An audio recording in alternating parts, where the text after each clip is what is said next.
A mesa, a moderação é do Padre Fábio, né? Correto.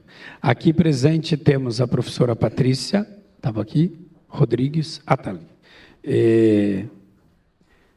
Assessor da Repan do Brasil, que é procurador da República, Dr. Felício Pontes, e a professora Fernanda Henriques, que é da Universidade de Évora, do Portugal.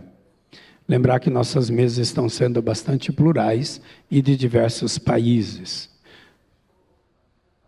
E se não fosse virtualmente, não seria fácil ter a participação de todo mundo, não. Quando me liberarem aí. Bom dia a cada uma aqui presente no auditório do RDC, de nossa Pontifícia Universidade Católica do Rio de Janeiro.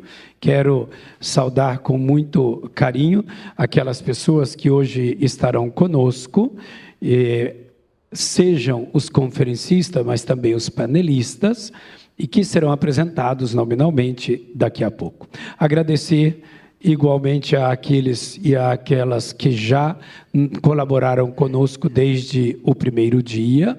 Então, no primeiro e segundo dia, panelistas e conferencistas, igualmente os moderadores, moderadoras, a todos aqueles e aquelas que colaboraram conosco na organização e depois, é claro, no correr do dia a dia, no desenvolvimento. Sejam os professores, os estudantes, mas igualmente o pessoal técnico que está colaborando conosco. Nosso simpósio internacional 10 anos da encíclica Laudato Si, do Papa Francisco, falecido no último dia 21 de abril. Passado agora, então, muito recente, nossas orações por seu eterno repouso, a ele nossa gratidão pela pessoa, pelo ministério e carinhosamente por esta encíclica Laudato Si. Nossas orações pelo início do ministério do Papa Leão, eleito agora no recente dia 8 de maio. A temática que nos desafia este simpósio é o mundo, obra da criação de Deus, é claro, e ali, mistério gozoso e tarefa desafiadora. A partir do chamado proto-evangelho da criação, de Gênesis 1, 2, é uma missão que Deus colocou em nossas mãos, cuidar da casa da criação.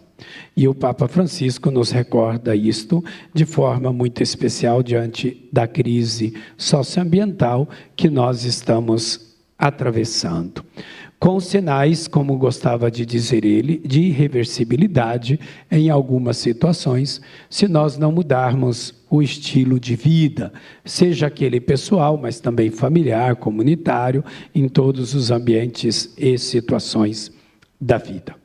Quando nós tivemos os 2 dias, nos foi lembrado que é preciso, então, reaprender a escutar a obra da criação a partir da natureza. Este é um grande desafio, né?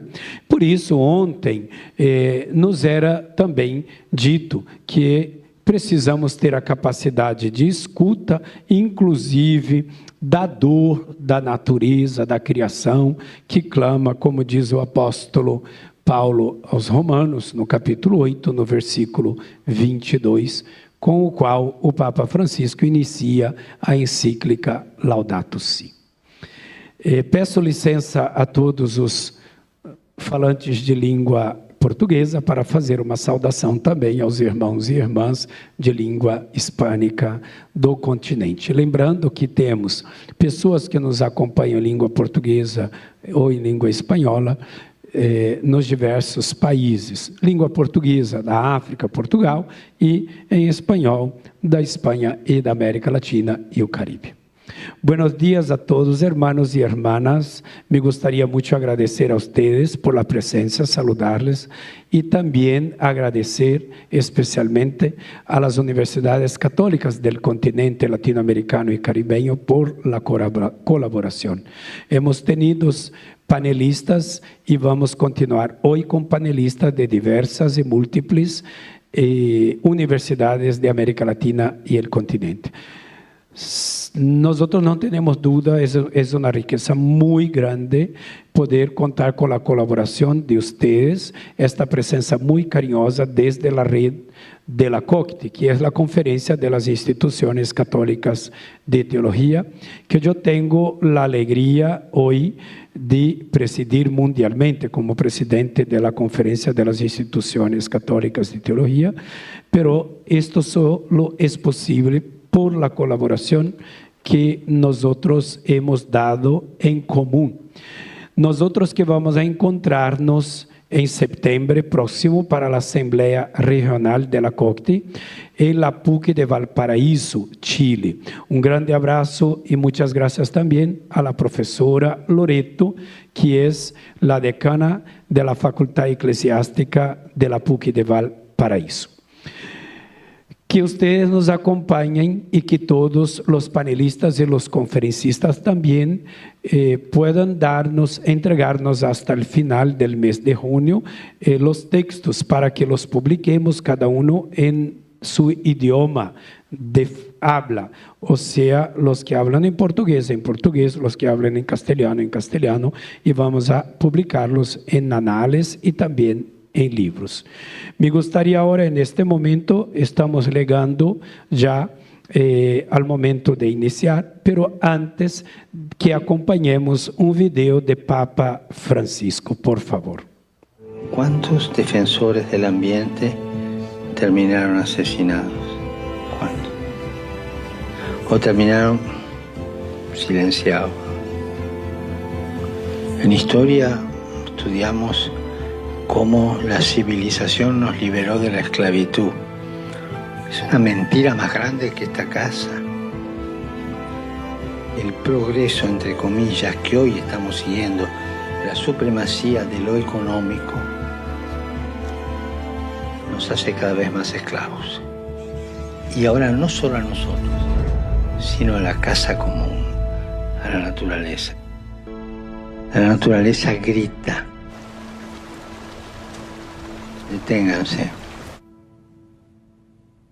Nós realizamos este simpósio em comemoração aos 10 anos da encíclica Laudato Si, procurando refletir sobre este legado que nos deixou o Papa Francisco. Gostaria de recordar igualmente que após a Laudato Si, ele nos entregou outras encíclicas que muito têm nos ajudado na compreensão e ao mesmo tempo na vivência daquilo que ele nos entregou na Laudato Si.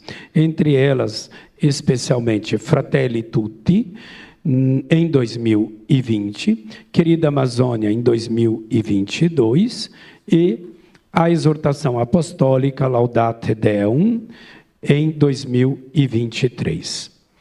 Nós estamos vivendo um tempo especial neste mês de maio, porque a assinatura foi justamente no dia 24 de maio de 2015.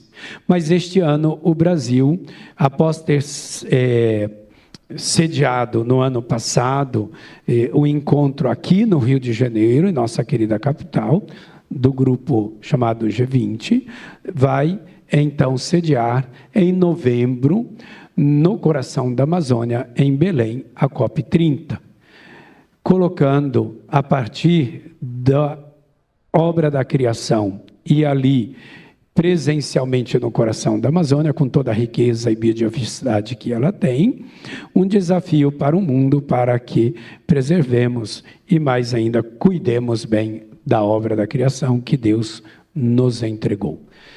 Cuidemos da casa comum, como nos pedia insistentemente o Papa Francisco. Este é um grande desafio. Ele também gostava de usar a expressão, estamos todos no mesmo barco. Ainda que alguns pensem em primeira, segunda, terceira, quarta classes dentro de um barco, na grande imagem do Titanic, porém é importante lembrar que afundam-se todas as classes. E a casa comum, a expressão, ela nos ajuda a melhor compreender isso. Se é comum, é óbvio que, se for atingida, ela é atingida para todos nós. Também gostaria, antes de passar a palavra, lembrar que este tema da ecologia integral, ou de tratar de temas ligados à crise socioambiental, tem sido tratado pela campanha da Fraternidade desde 1979, e este ano completam-se 9 campanhas da Fraternidade tratando de um tema ligado à casa comum, repito, à crise socioambiental. Seja na questão da ecologia, da água, da biodiversidade, dos vários biomas, etc. Então, que todos nós possamos, com carinho, continuar refletindo e, ao mesmo tempo, mudando de estilo, ajudando o mundo a ser melhor. Não poderia deixar de lembrar aqui que este ano estamos celebrando os 800 anos da composição do Cântico das Criaturas de São Francisco, e na oração inicial, no canto com aquele grupo coral, isso nos foi, de fato, apresentado de forma muito bonita, e agradecemos a eles, inclusive porque aprenderam trechos da Laudato Si' a memória e transformaram, então, numa poesia a Laudato Si'. Estamos completando os 10 anos de criação da Rede Eclesial da Amazônia, chamado REPAM, que tem uma presença muito carinhosa dentro do território todinho da Amazônia. Quando falamos em Amazônia nesse sentido, lembramos a grande Panamazônica, que temos uma parte no Brasil e nos países circunvizinhos. Que todos nós possamos, então, aproveitar deste último dia, esta última jornada, em que vamos colhendo os frutos. Recordo, ano passado, tivemos G20 aqui no Rio de Janeiro, este ano vamos ter COP30 em Belém.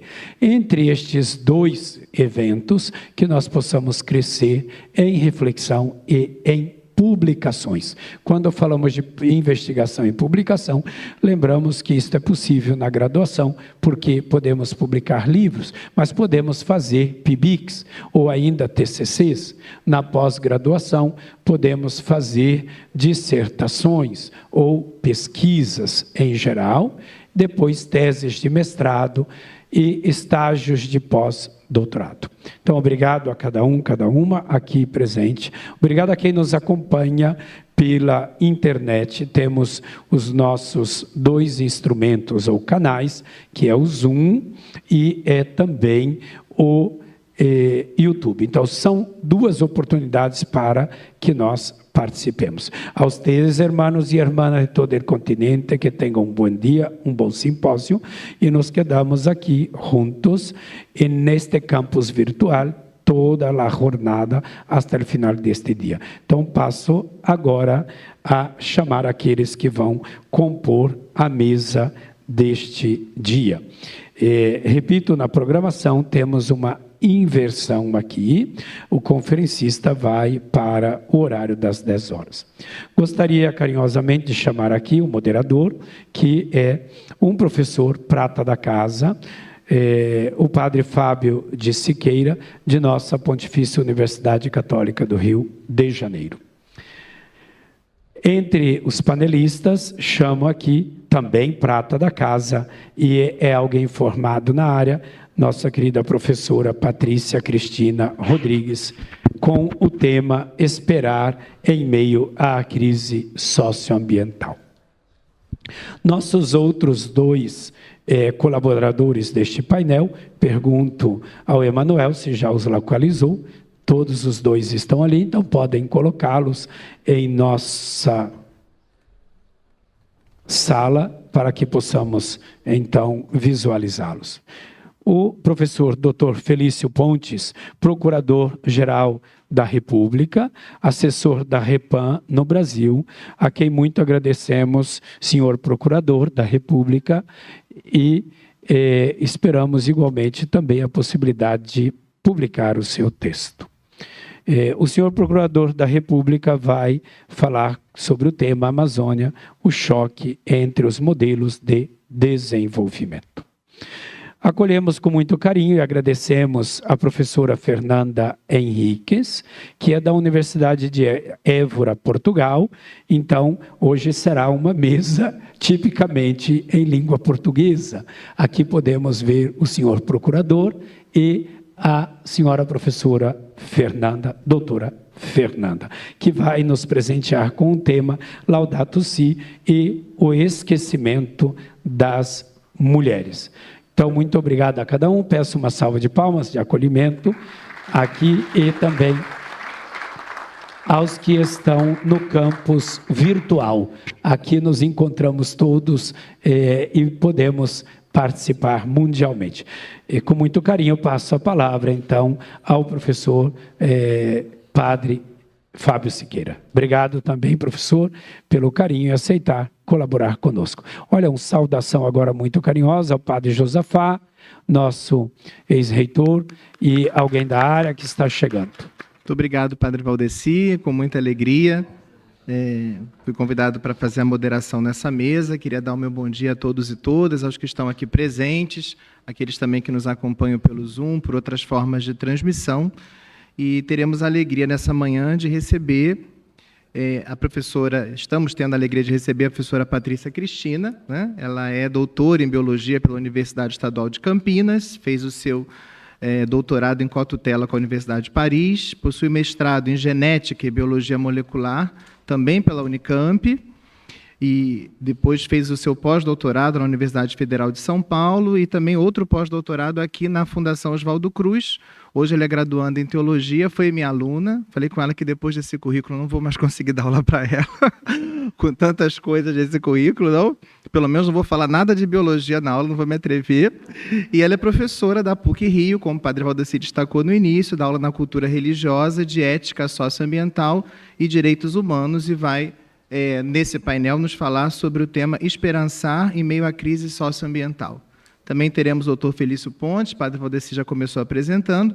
Ele é mestre em Teoria do Estado e Direito Constitucional pela PUC-Rio, graduado em Direito pela Universidade Federal do Paraná, é procurador do Ministério Público Federal, atuando em feitos cíveis relativos à defesa dos direitos e interesses das populações indígenas e comunidades tradicionais, e é assessor da REPAM, da Rede Eclesial Pan-Amazônica, e nessa mesa redonda vai nos apresentar o tema Amazônia, o choque entre os modelos de desenvolvimento.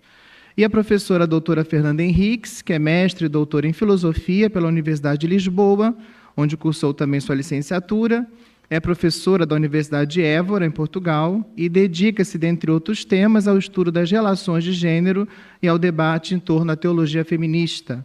Alguns de seus artigos recentemente publicados versam sobre esse tema.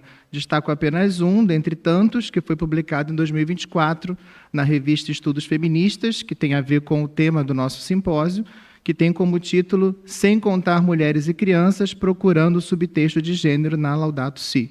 E hoje ela vai nos apresentar o tema Laudato Si e o esquecimento das mulheres. Então, cada participante dessa mesa tem 15 minutos para apresentar a sua temática, depois, então, nós teremos mais 15 minutos no fim para perguntas e intervenções, tanto de quem está aqui presente quanto dos que estão participando do Zoom.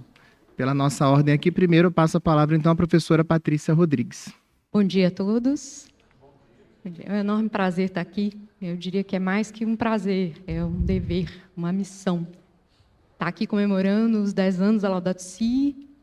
A disciplina que hoje eu leciono nessa casa, ela surgiu como fruto desse documento, que é muito mais que um documento, é um caminho espiritual, né? Francisco lançou ali inúmeras perguntas, inúmeras denúncias, que nós estamos ainda tentando responder, né? Tentando a mudança de paradigma que Francisco nos denuncia. Como o querido Fábio disse, né, eu tento conjugar na minha prática a minha ciência com o meu caminho de fé, com a teologia que essa casa me ensina. E o convite para essa palestra, apesar de ter me vindo com grande alegria, me veio também com um desconforto. Me veio com uma provocação. E eu escolhi falar desse tema. Hoje não está compartilhando os slides, né? Esperançar em meio à crise socioambiental. Como um desafio pedagógico, como professora de ética socioambiental e direitos humanos, mais que passar conteúdo, que passar informações e comprovações científicas, eu me sinto chamada a despertar valores. É uma dos compromissos dessa universidade, inclusive, né? A PUC se dedica claramente, diferentemente de outras universidades, a esse compromisso de despertar valores, né? Se não uma fé, mas pelo menos um compromisso humano com valores éticos. Então, nós somos, sim, chamados a educar para valores. E por que não educar para a esperança? É possível fazer isso, né? Algo tão suave, tão sutil quanto a esperança é possível de ser praticado, organizado, sistematizado. Então, eu digo que essa ideia me nasceu como o incômodo de um grão de areia numa ostra, que fica lá incomodando, né? Incomodando, e a gente, até que o corpo metaboliza aquilo ali e transforma numa coisa melhor, né? Confesso que ainda estou elaborando até hoje, né? Porque a esperança, ela primeiro tem que nascer dentro da gente. Né? É algo que tem que acontecer, senão a gente não consegue falar dela para outras pessoas, né? E ela não é algo constante, que está sempre em nós. Nós não temos essa capacidade de manter o espírito sempre, né? Ele vem e vai. Mas a gente começa a aprender a reconhecer esses sinais. E foi daí que surgiu o desejo de falar sobre esperança nesse mundo tão real que a gente vive. Fábio, você vai me descontar os minutos de atraso tecnológico, né? Só para saber aqui. Sim, sim. Então, eu não tenho boas notícias também, né? Está aí minha amiga professora Gioda. Teve ontem aqui Carlos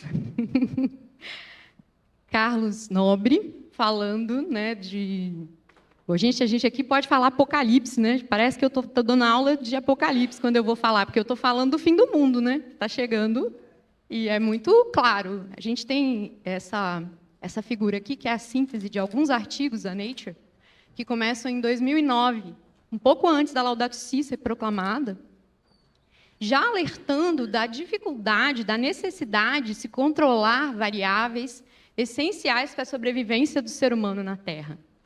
Do ser humano, né? Porque a Terra a gente já sabe que vai continuar. Mas essa vida que a gente gosta e deseja, ela talvez não permaneça como está, né? Então, desde 2009, estão sendo alardeados, em alto e bom som, que a gente precisa cuidar dessas variáveis, da perda da biodiversidade.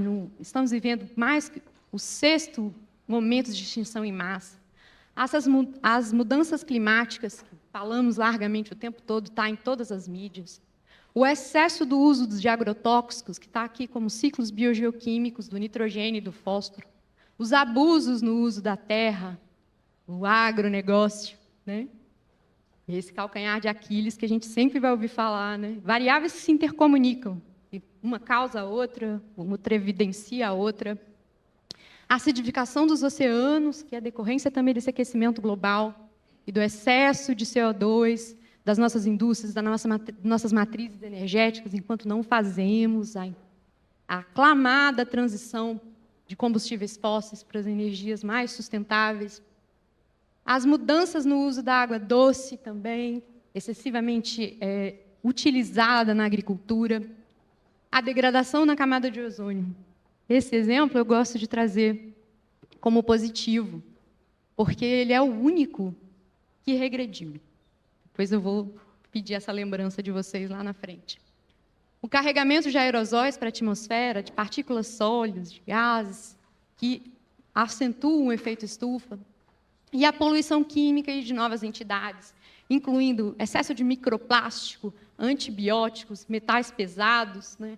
Hoje já tem estudos mostrando que daqui a pouco teremos mais plástico nos oceanos do que peixes. microplástico já foi encontrado na corrente sanguínea, nossa. Ninguém sabe exatamente o destino biológico disso, mas não parece coisa boa, né? E que isso vai causar em nós. Então, eu tento não dar aula de apocalipse, mas eu preciso falar a verdade, né? Não só são previsões científicas, são eventos climáticos extremos, são imagens que tocam o nosso coração, despertam a nossa solidariedade, não são só no Brasil, são no mundo todo, né? Enchentes, queimadas. Lembrando aqui o Rio Grande do Sul, né, como nosso exemplo mais extremo nos últimos tempos. Enquanto o tempo passa, né, o recado dos cientistas foi dado e o tempo passa. O rio Solimões chegou a ficar transitável a pé por quilômetros o ano passado, né? E nós, aqui no Rio de Janeiro, sentimos na pele um pouquinho dessas mudanças também, né? Quem não lembra da última onda de calor? E o quanto isso atinge diferentemente as pessoas, né? Quem tem acesso a um ar-condicionado, uma casa ventilada, com certeza vive isso de um outro jeito. É ponto que o Papa Francisco menciona sempre na sua encíclica, né? Que a crise vai ser sentida mais fortemente pelos mais desfavorecidos. Então, para lembrar que isso não está tão longe daqui, né?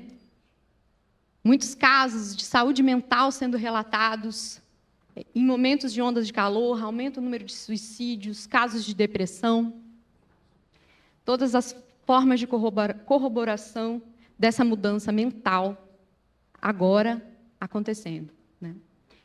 Nos traz até um novo diagnóstico, né? E a psicologia nos trouxe, né?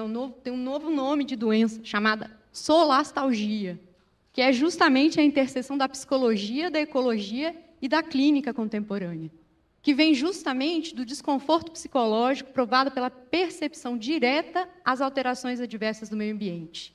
É um fenômeno que transcende a saudade ou angústia genérica, ancorando-se na realidade tangível das transformações ambientais. Claro que uma pessoa que sobreviveu às enchentes do Rio Grande do Sul vai trazer consigo traumas, perdas, não só materiais, às vezes afetivas, e, sobretudo, saber-se vulnerável a um novo evento. Como se restabelecer em face de uma probabilidade não tão distante de um novo desastre ecológico. Como fica a saúde mental desse povo, né? Então, de saúde mental, vou falar também, mesmo para quem não está diretamente sobre esses efeitos, né? Mas Francisco foi tão sábio, tão santo, talvez, melhor dizendo, né? Que ele nos trouxe todas essas perguntas, porque Francisco sabia de tudo isso quando escreveu o Laudato Si, né? Francisco se baseou nisso para escrever a encíclica, e é por isso que ela é tão aceita em diversos meios, católicos, não católicos, da sociedade. Que ele nos deixou lá as perguntas, as denúncias, mas ele também, ao longo do seu pontificado, foi nos deixando respostas, sinais de caminhos a seguir, né? E nos deixou documentos. Essa exortação à conversão ecológica, ele fez mais de uma vez, não só na Laudato Si, na Laudato Deum, na querida Amazônia. E, aos poucos, ele foi dando esses sinais para a gente de resposta, na Fratelli Tutti. E agora, em especial, me ajudou a bula de proclamação do Jubileu da Esperança. Para mim, não foi de graça Francisco ter escolhido agora, no ano de 2025, falar de esperança. Será que tem algum momento mais adequado do que esse que estamos vivendo para falar de esperança?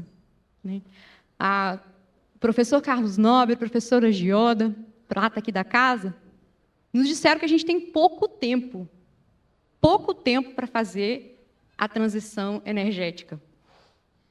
E, nesse mesmo ano, assumiu nos Estados Unidos um presidente que se diz negacionista climático.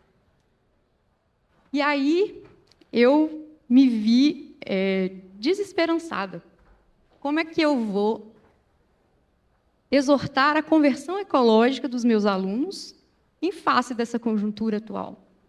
Como eu vou fazer isso? Como, de fato, falar em esperança, não uma esperança ilusória, adocicada, né?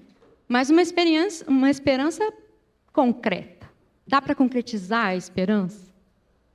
É isso que eu vou continuar ficando incomodada para achar essa resposta e para buscar ela na minha prática docente. Então, olha como Francisco sabia de tudo isso, né? Tem esse sujeito feinho aí, ó, é um doomer. Essa palavra eu aprendi com a professora Gioda, lá na conferência ibero-americana da Laudato Si, que teve semana passada aqui na PUC, né?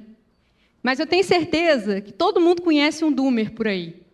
Doomer, que é mais parecido com damned, perdido, arrasado, arruinado. Provavelmente vocês conhecem algum jovem assim, ou pelo menos já viram na TV esses adolescentes sem vontade de nada, apáticos, passam o dia inteiro no celular. Com certeza, espero que não tenham na família, mas conhecem alguém ou já ouviram falar, né? São meninos que às vezes não fazem um amigo novo desde 2012. Até o desenho é mal feito, né? Eles perdem a juventude, eles se preocupam com a crise socioambiental, mas sabem que não tem nada que ele possa fazer. Ele se sente impotente. Ele até tem um Tinder para se relacionar, mas ele fica muito desgostoso em ter que usá-lo, porque o desânimo é maior que tudo. Ele tem vergonha de falar com a própria família. E ele passa noites no celular e no computador.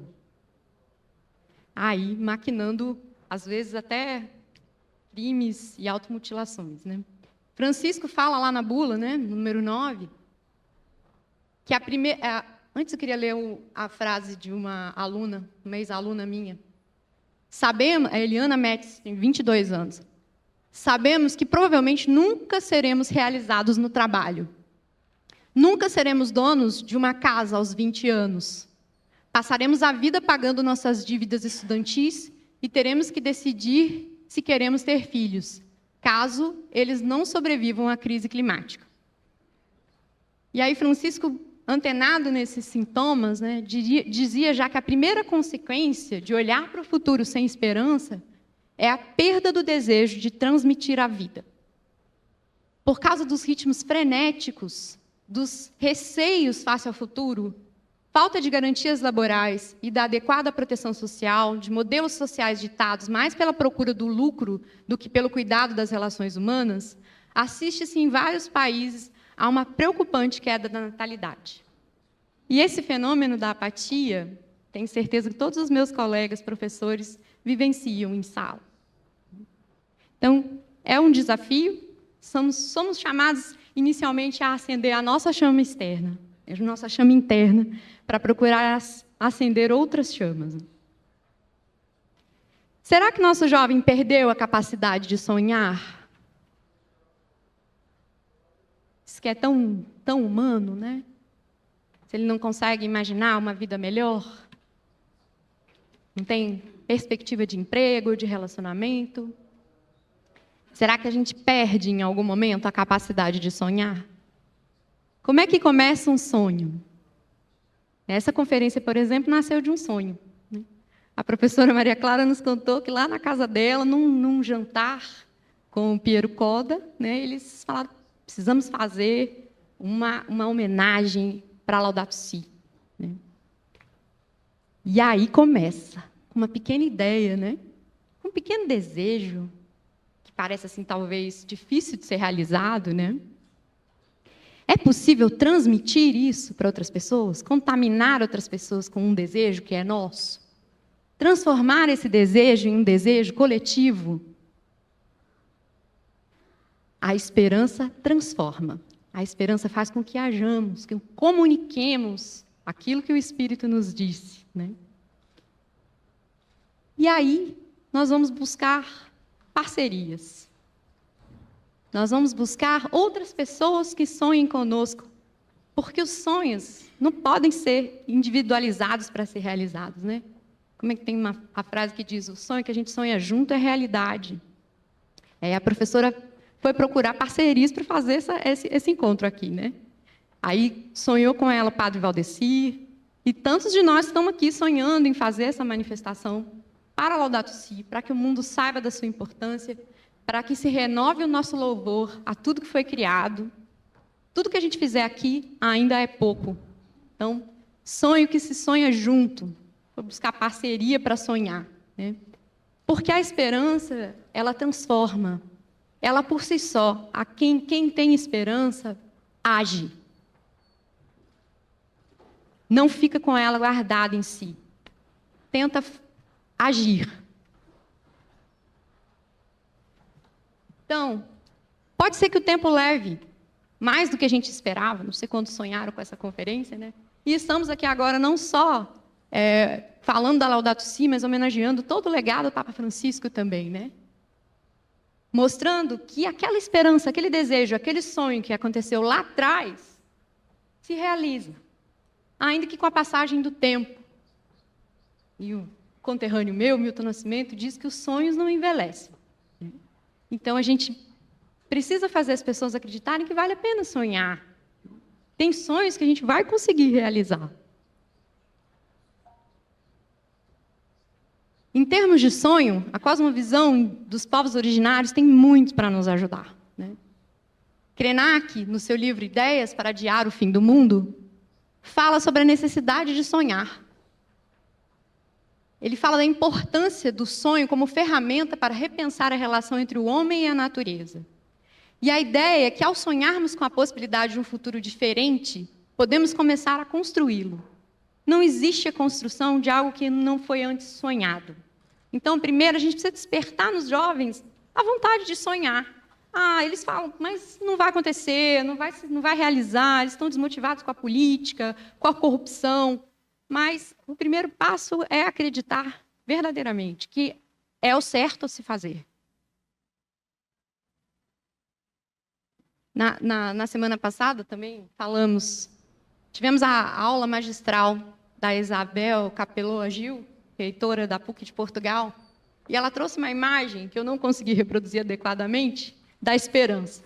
E ela dizia que a esperança é performativa. Eu juro para vocês que ali no meio do monte de desgraça tem uma mulher. Tem uma mulher com uma foice e uma pá. E ela vai caminhando em meio à peste, é uma imagem medieval, em meio à fome, em meio a pessoas num presídio. E ela segue em frente, enfrentando tudo isso sem parar.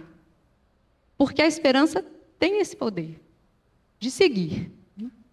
Essa imagem de mulher que tem, muitas vezes, a esperança como a sua principal força, né, me fez lembrar da ministra Marina Silva, que levou sua esperança ao Senado, né, e pode, muitas vezes, não ter o seu sonho realizado, o seu desejo ouvido, respeitado, parecer ingênuo, mas seguir o caminho do que é certo. Saber que sem esse sonho, que sem essa reclamação, sem essa denúncia, nada mudará. Acreditar nessa esperança que transforma. E como eu disse a vocês, mais do que um acender de chama interior, é uma chama exterior que precisa ser acesa. Nós temos ainda mais um desafio aqui, que é a secularização do mundo. Nós não estamos falando para alunos católicos, alunos crentes. Estamos falando para alunos que não creem, muitas vezes, em nada. Mas, no entanto, a esperança é humana. E nós precisamos de todo mundo. Não tem como não contar e não buscar acender a esperança nos crentes e não crentes. Hannah Arendt não fala exatamente sobre esperança. Aparentemente, ela era agnóstica. Mas ela fala da família como geração de vida, do cuidado e proteção. Ela fala da necessidade do surgimento do novo e que cada ser humano pode trazer para o mundo. A família sustenta biologicamente e simbolicamente a esperança. Quando a gente olha para a carinha de um neném novo, e a gente sente que tudo faz sentido, que tudo tem propósito, que a vida vale a pena. Precisa. Está dizendo que é para concluir. Estou tentando. Então, essa guerra secular entre desesperança, tão comum, também é assumida por Habermas, né? Que diz que o fim do mundo está chegando, a ciência não conseguiu nos salvar. Então, vamos conversar com as religiões, vamos entender também o que elas podem nos dar, né? Nesse diálogo que ele fez com o então cardeal Joseph Ratzinger. E aí eu queria lembrar essa música aqui, né? O Terra, és o mais bonito dos planetas. Estão te maltratando por dinheiro. Tu que és a nave, nossa irmã. Vamos precisar de todo mundo. 1 mais 1 é sempre mais que 2. Ateus, não ateus, cientistas, teólogos, homens e mulheres, todos de boa vontade, serão necessários nesse diálogo de conversão ecológica. Quando a ciência e a política não bastam, somos convidados a transcender. E é isso que o mundo reconhece agora, né? O poder da transcendência na discussão da crise socioambiental. Francisco imaginava tudo isso, eu acho, né? Tanto que ele declarou o Jubileu da Esperança. E ele usou como símbolos a âncora e a vela. A âncora, que para nós que temos fé, é o nosso porto seguro. Nosso barco não está solto por aí. Ele tem um referencial. No entanto, se a gente ficar só parado no mesmo lugar, a gente não executa a nossa missão.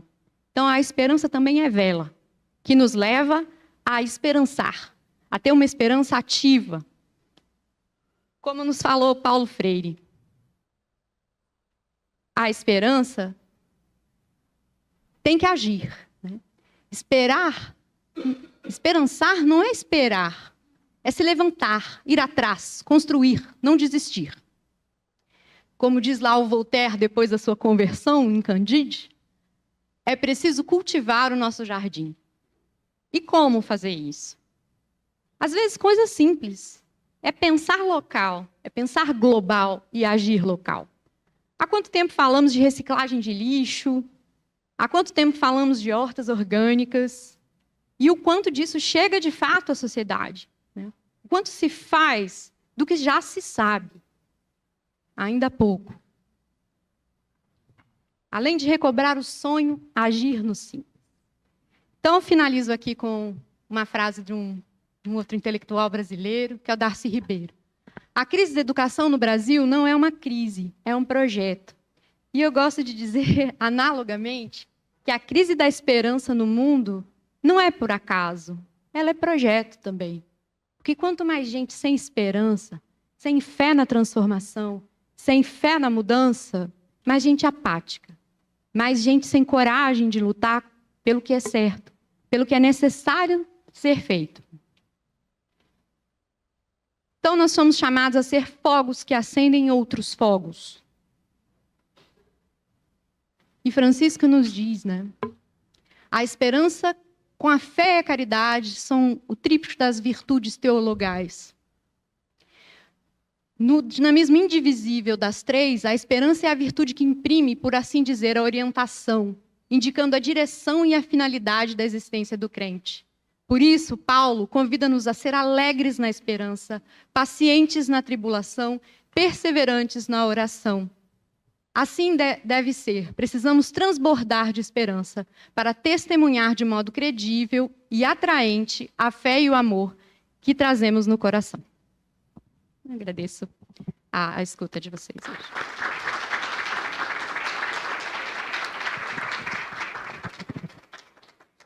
Nós agradecemos muitíssimo a professora Patrícia, ela vai continuar aqui na mesa conosco. No final, se o tempo nos permitir, teremos espaço para perguntas, para estabelecer com ela um diálogo.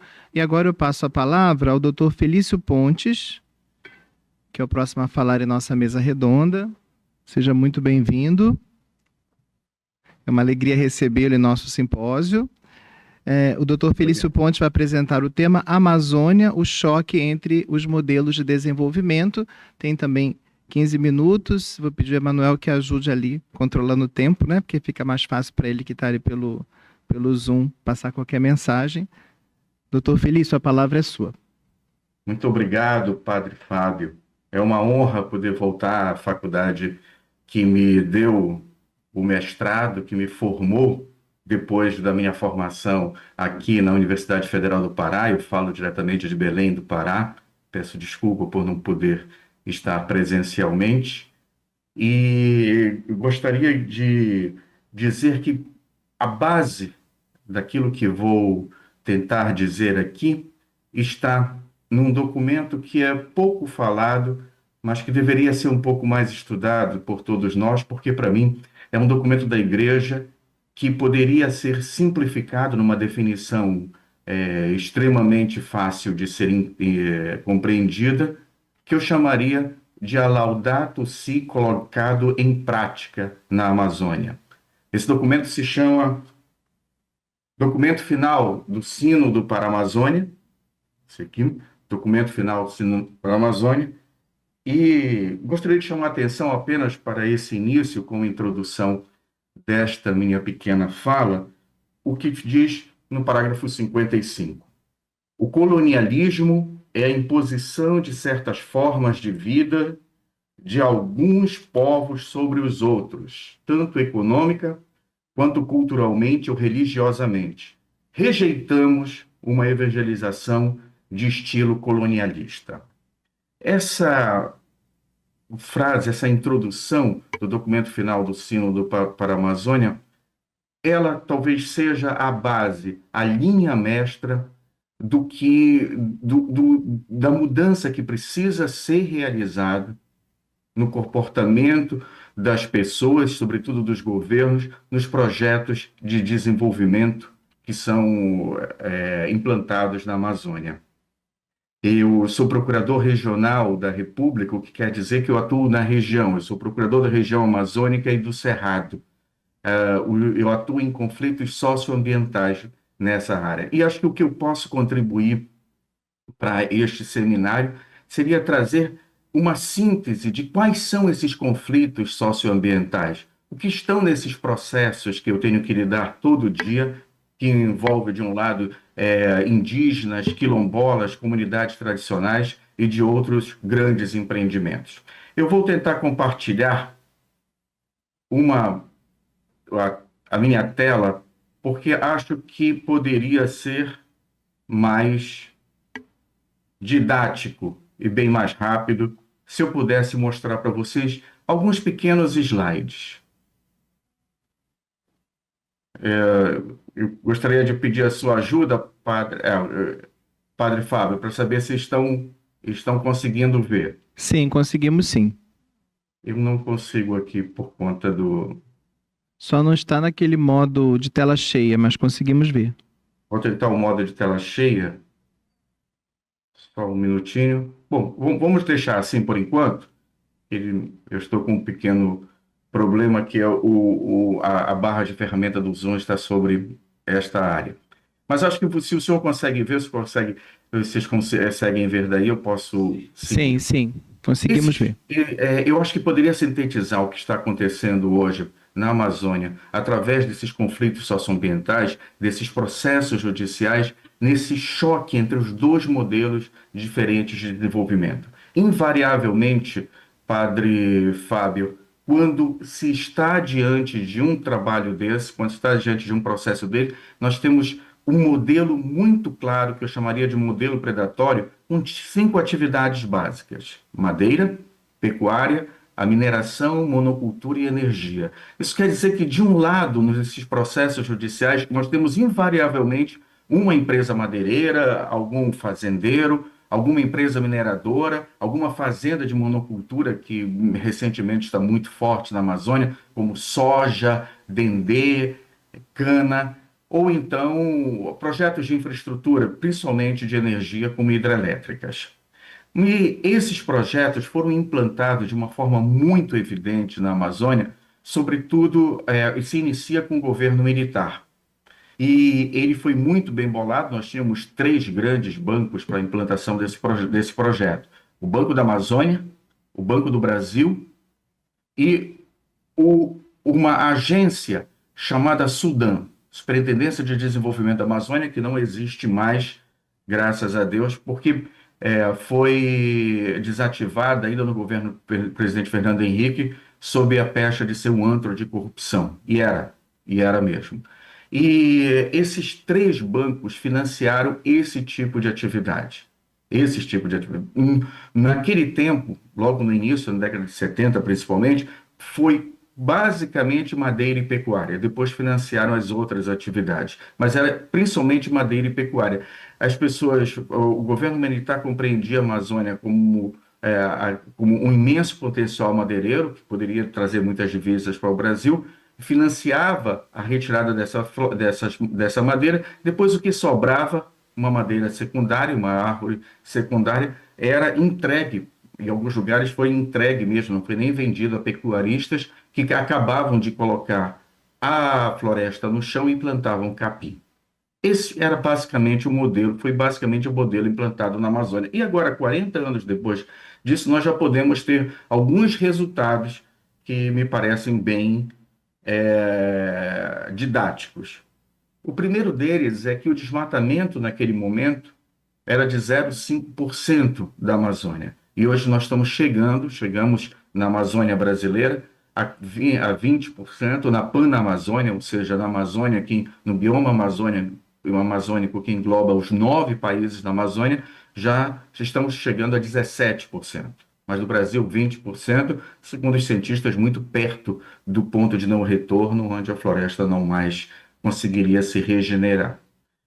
Depois, esse modelo também, ainda hoje, é falso, não é completo em relação à madeira, porque estima-se que 50% dessa madeira que ainda sai da Amazônia tem alguma irregularidade. Quer dizer, com todo o aparato tecnológico que nós temos nas secretarias de Estado de Meio Ambiente, no IBAMA e tudo, não foram suficientes.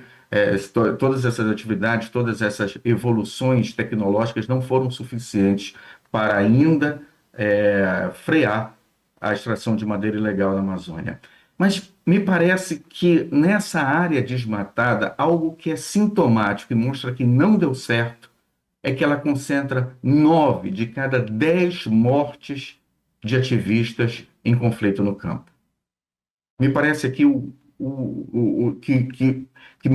que essa violência toda, que essa degradação gera, mostra que esse não deveria ser o modelo a ser seguido na Amazônia. Nós também temos ainda a questão da grilagem de terra, né? A Amazônia é imensa e nós tivemos, ao longo dos 5 séculos,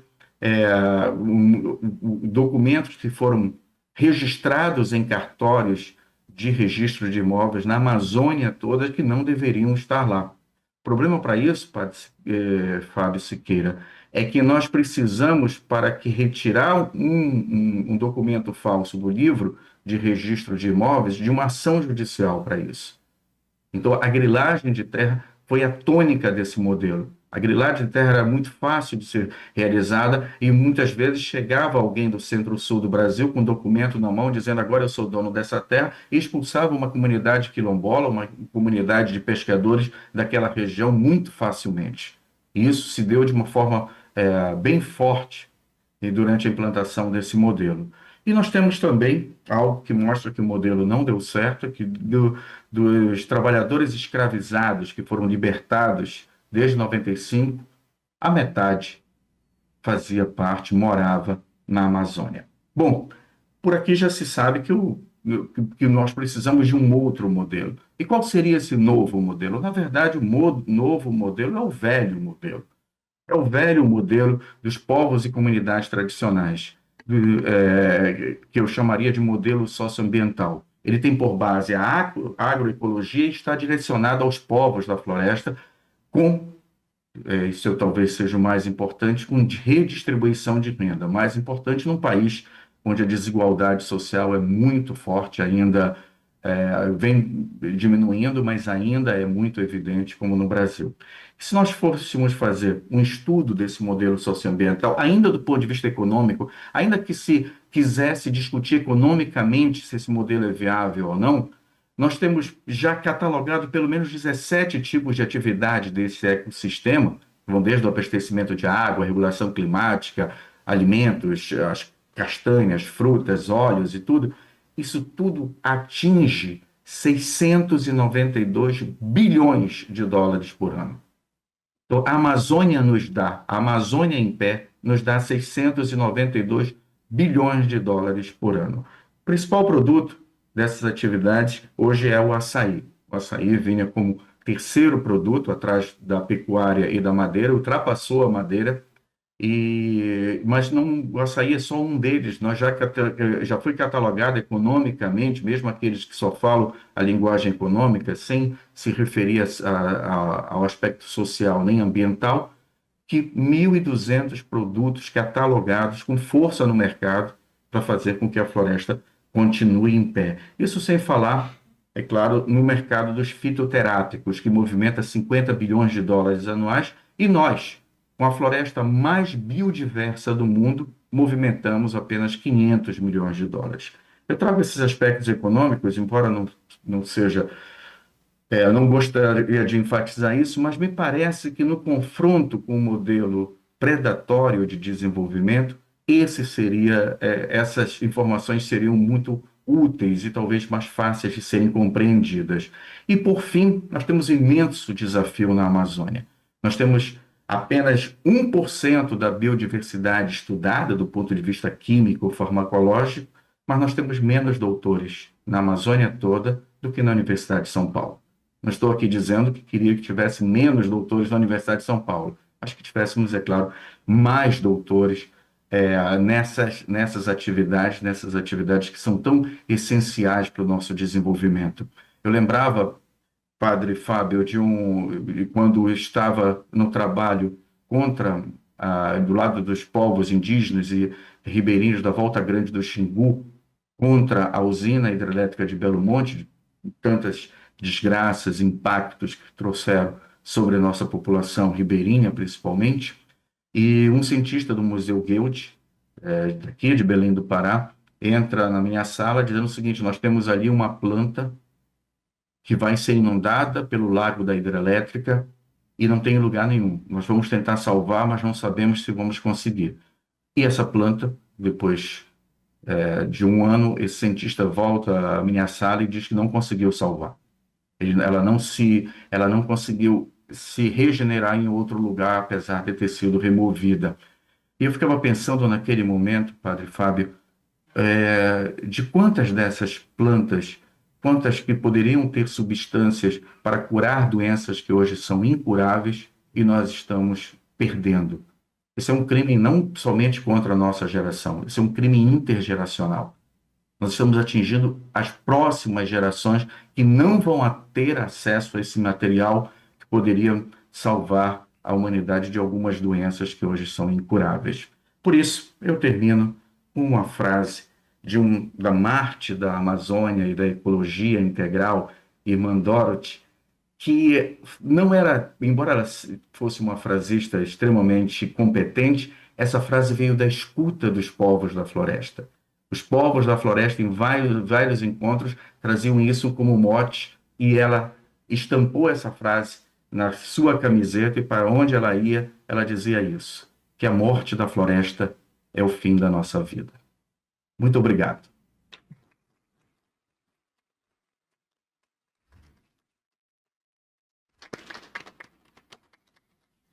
Nós agradecemos a sua participação, doutor Felício. Doutor Felício continuará conosco para que no final possamos ter um espaço de perguntas e debates. E agora eu passo imediatamente a palavra para a doutora Fernanda Henriques, que vai nos apresentar o tema Laudato Si e o esquecimento das mulheres.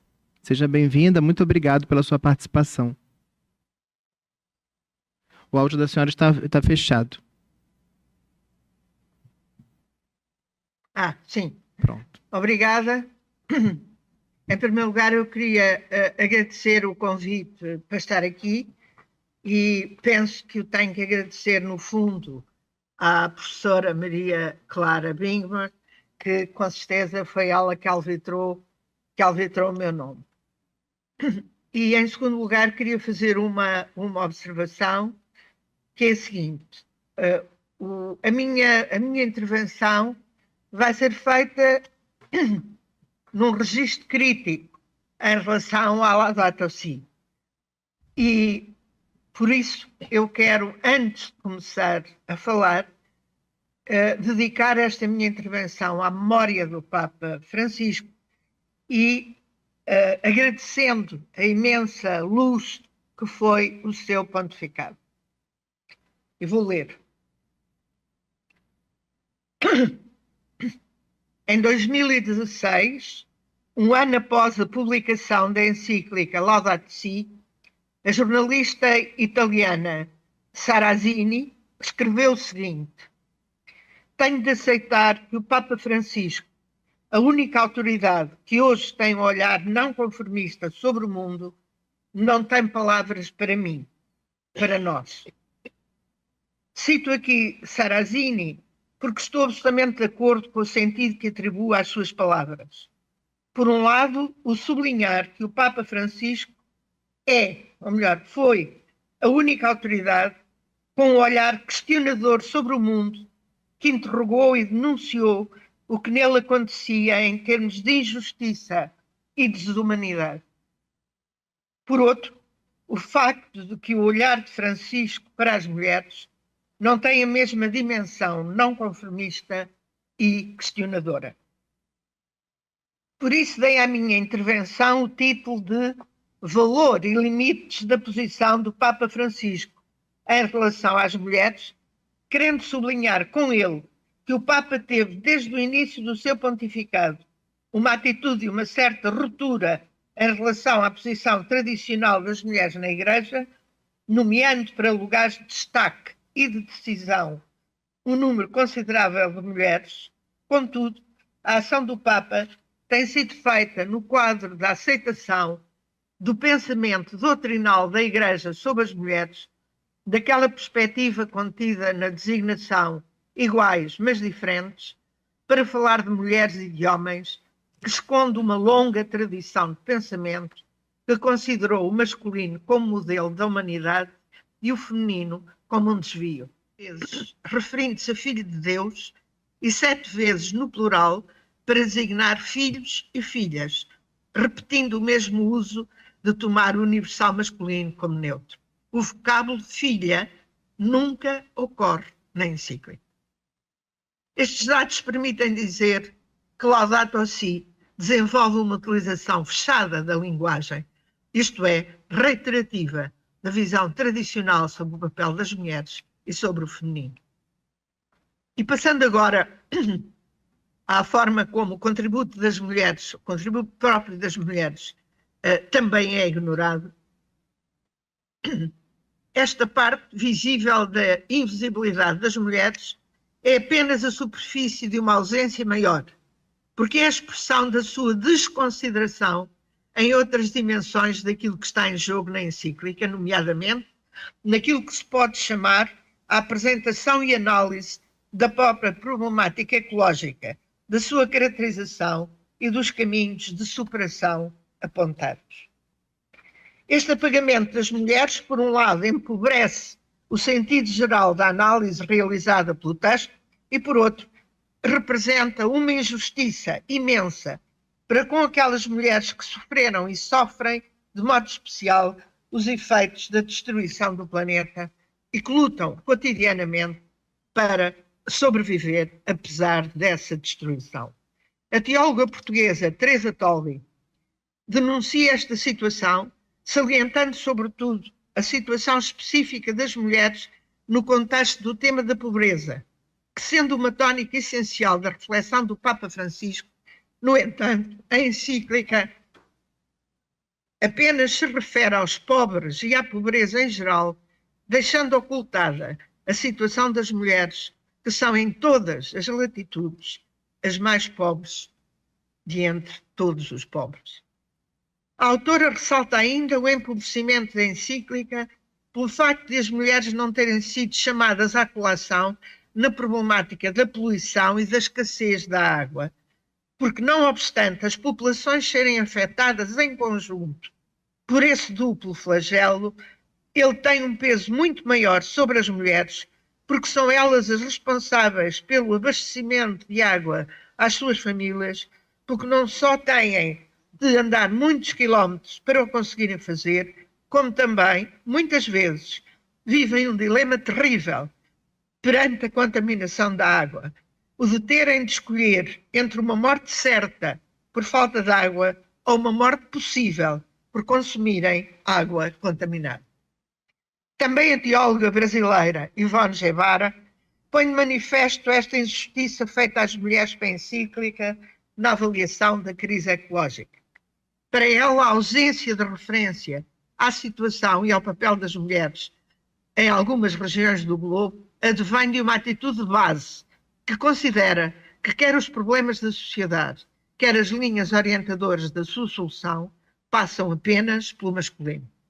Ora, diz ela, a realidade efetiva o que mostra é que muitas das informações sobre os diferentes desastres ecológicos são vividas e explicitadas de maneira diferente por homens e por mulheres, a partir de uma assimetria de género que não foi considerada na Carta do Papa.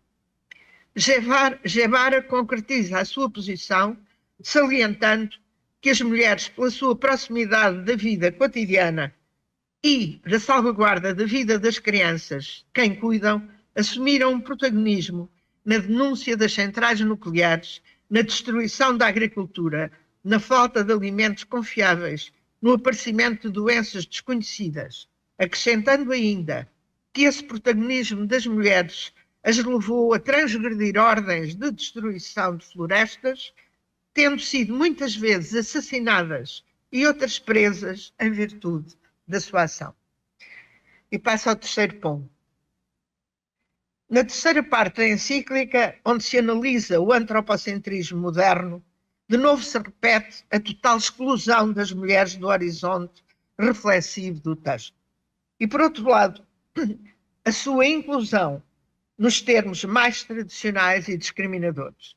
Este momento da encíclica debruça-se sobre um conjunto imenso de aspectos. E no quadro deste cuidado analítico, é gritante que na análise dedicada a diversas perspectivas da questão do trabalho, não haja uma palavra para a vergonhosa discriminação das mulheres que ocorre no mercado de trabalho, onde não só são segregadas e muitas vezes despedidas ou não aceites para um lugar em função da maternidade, como são objetivamente desvalorizadas e inferiorizadas através do gap salarial que nele existe entre homens e mulheres. Para além deste aspecto, penso que também não se compreende que num texto em que a questão do cuidado é nuclear, os 6 parágrafos da encíclica, de 124 a 129, dedicados a analisar o trabalho, não se refiram àquilo que se designa como trabalho do cuidar ou do cuidado. Acontece que esse tipo de trabalho, nas suas duas vertentes, de trabalho não pago e de trabalho mal pago, é, em ambos os casos, maioritariamente desempenhado por mulheres e, embora sendo o substrato sustentador do funcionamento da nossa vida social, como a pandemia do Covid-19 evidenciou à sociedade, continua invisível e desconsiderado. Esse trabalho do cuidado é amplamente discriminador para as mulheres, nomeadamente o designado trabalho doméstico, que não só não é remunerado e, de um modo geral, feito em acumulação com outra atividade profissional, como não é sequer conceptualizado como trabalho. Ele não é visto como trabalho porque, sendo trabalho de mulheres, representa uma espécie de prolongamento delas, do seu corpo, e de acordo com as concepções antropológicas que herdamos da nossa tradição e que a encíclica reitera, a sua atividade cuidadoras e sustentadoras da vida não pode ser vista como trabalho. As mesmas considerações feitas para o trabalho doméstico se podem aplicar aos trabalhos do cuidar que são exercidos profissionalmente. Também eles são realizados maioritariamente por mulheres que na maioria das vezes acumulam outras discriminações, são imigrantes, são refugiadas ou pertencem a etnias subvalorizadas ou mesmo depreciadas. A invisibilidade deste tipo de trabalho é sublinhada pelas estruturas hierárquicas das nossas sociedades. O trabalho dessas mulheres realiza-se em horários desfasados dos outros trabalhos, ou antes, que as outras atividades comecem ou depois que essas atividades terminam. Nunca durante. Não há, pois, cruzamentos dos trabalhos. O seu trabalho é invisível e é excluído do verdadeiro trabalho. Por todas estas razões, no meu entender, a ausência de referência à situação das mulheres neste contexto de trabalho é a mais incompreensível de todas as outras ausências da encíclica e, por outro lado, parece pôr de manifesto que, efetivamente, as mulheres, enquanto indivíduos com as suas problemáticas específicas, não ocuparam as preocupações do Papa Francisco. Para concluir, gostava de referir ainda um fundo ideológico da encíclica em relação às mulheres, ocupando-me dos parágrafos 230, 241 e 242 da Laudato Si, porque eles representam o fundo ideológico que legitima a exclusão das mulheres específicas do contexto da encíclica, bem como a sua irrelevância e desconsideração. O parágrafo 230 é dedicado a Santa Teresa de Lisieux, 241 é dedicado a Maria e o último é dedicado a José. A evocação que a Laudato Si faz de mulheres específicas reduz-se na encíclica ao campo das referências modulares. Teresa de Lisieux é evocada como exemplo de uma palavra gentil, um sorriso ou um pequeno gesto que semeia a paz e a amizade. Citei. Não estaria mal se já tivessem sido evocadas outras figuras femininas ligadas a outras dimensões que não reproduzissem uma imagem totalmente estereotipada do que é ser mulher. Evocar uma mulher apenas para falar de gentileza, simpatia e doçura, para além de não permitir a muitas mulheres sentirem-se aludidas, recapitula, reiterando, uma parte daquilo que foi dito sobre a natureza das mulheres e do feminino ao longo de toda a nossa tradição. E nem sequer se pode tomar essa dimensão do discurso dominante da nossa tradição sobre o que é ser mulher como um aspecto em si mesmo positivo, porque essas características que eram atribuídas às mulheres decorriam da concepção de que nelas havia o predomínio da sensibilidade em detrimento da racionalidade, assim como preconizavam, através disso, ideias e a necessidade que tinham de ter uma tutela, uma vez que apareciam sob a capa de uma fragilidade que lhes retirava a hipótese de poderem ser autónomos. A figura de Maria é igualmente recapituladora e reiterativa de uma imagem estereotipada da mulher e da maternidade. A imagem de Maria, que aqui é apresentada, representa uma mariologia que decorre de uma perspectiva patriarcal que formula a sua imagem como mulher submissa que cuida do filho, se compadece com o sofrimento e chora de dor, escamoteando que o nascimento de Jesus decorre de uma decisão de uma jovem que, depois de questionar o mensageiro sobre o sentido da sua mensagem, acolhe o desafio que lhe foi lançado, que vai sozinha visitar Isabel e que canta o Magnífica. O número 242 da Laudato Si faz duas evocações, à figura de José e à Sagrada Família, que vão na mesma linha dos estereótipos assinalados antes, tornando-os mais graves, porque os integra numa perspectiva de cúpula, através da noção de família sagrada. A integração deste parágrafo no corpo da encíclica representa, a meu ver, a afirmação de uma vontade de poder de afirmar a todo custo e no interior de um determinado fechamento uma doutrina tradicional e totalmente desfasada da vida de mulheres e de homens individualmente considerados e dos grupos familiares que se vão constituindo no nosso espaço social. Muito obrigada pela atenção e gostava de terminar de novo.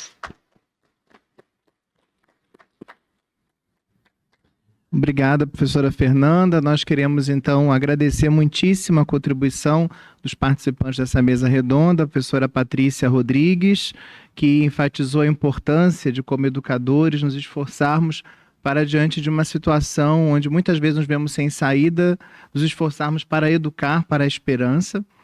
Depois, o doutor Felício Pontes, que nos apresentou a necessidade de se pensar um outro modelo de desenvolvimento para a Amazônia, um modelo que respeitasse os povos originários, que repensasse a redistribuição de renda.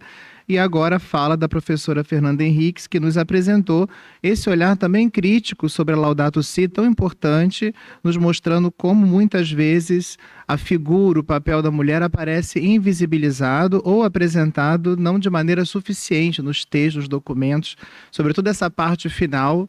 Eu vou voltar para casa com a missão de reler o início do Evangelho de Lucas, porque ela nos apresenta uma trajetória completamente diferente daquela que tradicionalmente nós costumamos pensar e ler no texto sagrado. Infelizmente, por conta do nosso tempo, não vamos poder ter esse tempo de diálogo com a plateia. Sabemos que muitas pessoas colocaram questões, perguntas no Zoom, mas o professor André Trigueiro, que é o nosso conferencista, já está presente. Então, por isso, nós encerramos essa mesa redonda. Agradecemos muitíssimo a participação dos nossos palestrantes. Muito obrigado.